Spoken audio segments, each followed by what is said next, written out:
The dust on planet Corellian never settled.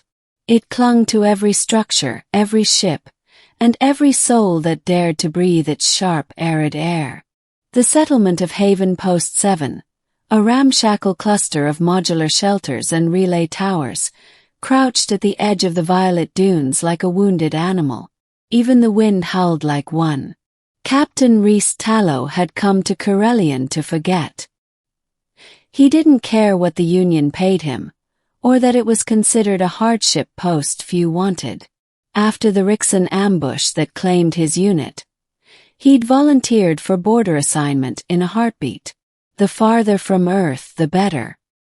He was just stepping out of the water reclamation unit when he heard it. A sound not native to this brutal land. Crying. Not human crying, no. The voice had a rhythm, a tremble, and resonance to it. A high, keening wail, full of grief and desperation, with a faint thrumming undertone like the chime of crystal. Rhys grabbed his sidearm and followed the sound, weaving between the stacked supply crates and solar fences. Out past the settlement perimeter, near the jagged rocks that marked the beginning of Corellian's Dead Scar Valley, he found her. She was crouched, her long, sinewy limbs trembling, her claws digging into the sand as if trying to tear it apart. Corellian female, one of the local species. Humanoid, vaguely, 2 arms, 2 legs, upright posture, but her skin was a brilliant mix of shifting opalescent hues. Her hair fell in thick braids of pale gold, beaded with stones and shells.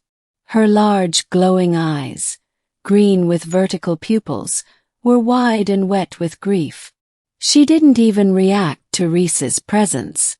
Not until he stepped closer. "Hey," he said carefully, lowering the weapon and raising his hands. "You okay?" The alien's head snapped up, her mouth curling to reveal sharp teeth. She hissed, a sound that vibrated in the air like an angry violin. "I'm not here to hurt you," Rhys said, maintaining eye contact. "What happened?" The alien hesitated, then pointed one clawed finger toward the canyon beyond. "My daughter," she rasped. "Gone. Taken by the canyon winds." Rhys frowned. "The winds." She was playing. Tremor came. The ground opened and swallowed her. "I could not reach." Her voice cracked. "Wait here," Rhys said, already turning. The canyon wasn't deep, but it was jagged and filled with unstable rock. Rhys's boots kicked loose pebbles as he climbed down, sweeping his flashlight across the rocks. 10 minutes passed. Then 20. Finally, nestled between 2 slabs of stone, he found a small figure curled into a ball. She looked like her mother, but younger, more delicate. A soft shimmer to her skin, eyes wide with fear. "Hey," Rhys said gently. "It's okay. I'm here to help." She trembled but didn't scream. When he held out his gloved hand, she placed her tiny claw in his. Rhys crested the rise, carrying the child in both arms. The mother saw them and let out a sound that pierced the wind itself, part disbelief, part joy, part anguish. She sprinted to them, faster than any human could. Rhys barely had time to kneel and set the child down before the alien woman crashed into him, not with violence but desperation. She swept her daughter into her arms and began to sob, speaking in rapid Corellian. Then she turned to Rhys and dropped to her knees. "No, no," Rhys said, shocked. "Get up. You saved my child," she whispered, voice trembling. "You risked yourself. For me. I couldn't just leave her."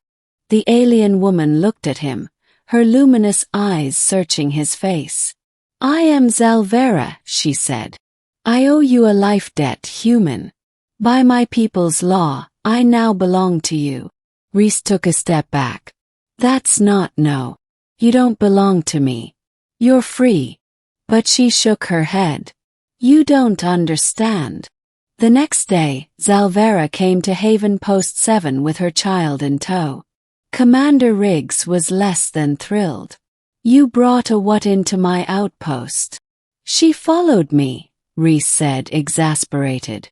The child, apparently named Veli, clung to Zalvera's side, wide-eyed but smiling. "She says she owes me a life debt. Won't leave."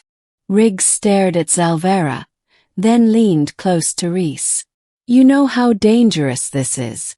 If the Corellians think we're breaking protocol, it could void our treaty. She's not hurting anyone. Let me handle it." Riggs sighed. "Fine. But if she stabs anyone with those pretty claws, it's on your head." Days passed, then weeks, and Zalvera didn't leave. She helped where she could, repairing solar panels, fetching water, even soothing injured soldiers with strange herbal salves that worked better than Union meds. She never asked for anything, except to remain close to Reese. Veli became a favorite among the engineers, especially old Griggs, who taught her how to strip wires and reroute current through dead relays. Reese, against his better judgment, found himself smiling more.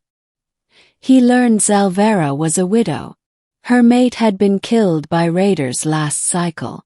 She'd been raising Veli alone in a small tribe near the canyon edge. "Why didn't you go back?" Reese asked her one night, sitting under the stars. "Your people, don't they need you?" "My people didn't climb into that canyon," she replied, turning her gaze to him. "You did." Months passed. Word of her presence reached Central Command.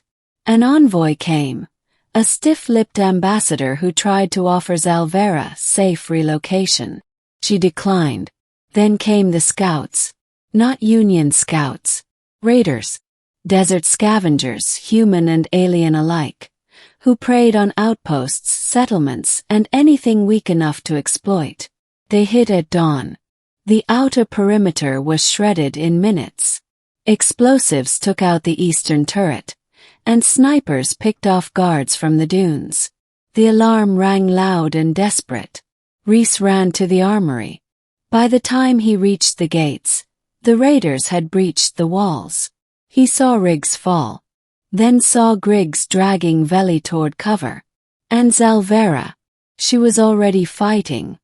Her claws sang through the air, cutting like obsidian blades. Her movements were fluid, savage, beautiful. She tore through 3 raiders like mist.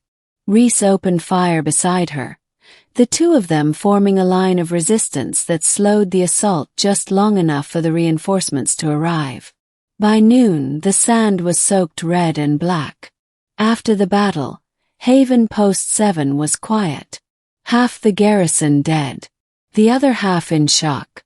Reese sat in the medical bay, his side wrapped in bandages. Zalvera entered, her skin stained, her braids matted with blood and sand. But her eyes, those luminous green eyes, were steady. "You fought for us," Reese said hoarsely. She sat beside him. "And you fought for me." Silence stretched between them. "I don't want your debt," he whispered. "I just want you here. If that's what you want too." Her hand found his, clawed but gentle. "I stayed because of a debt," she murmured. "But I remain because of choice." Veli burst into the room moments later, dragging a blanket and 3 ration bars. "Papa Reese," she squealed, leaping onto the cot beside him. Reese blinked. "Papa." Zalvera only smiled. 3 months later, Union High Command officially recognized Zalvera as a diplomatic liaison, the first Corellian to ever hold such a position. It was mostly a formality. She never left Haven Post 7. Neither did Reese. Together they rebuilt what was broken: walls, lives, and a strange but sturdy family. Out in the desert, the winds howled as always. But this time, they howled past a home that was no longer just a shelter for the lonely.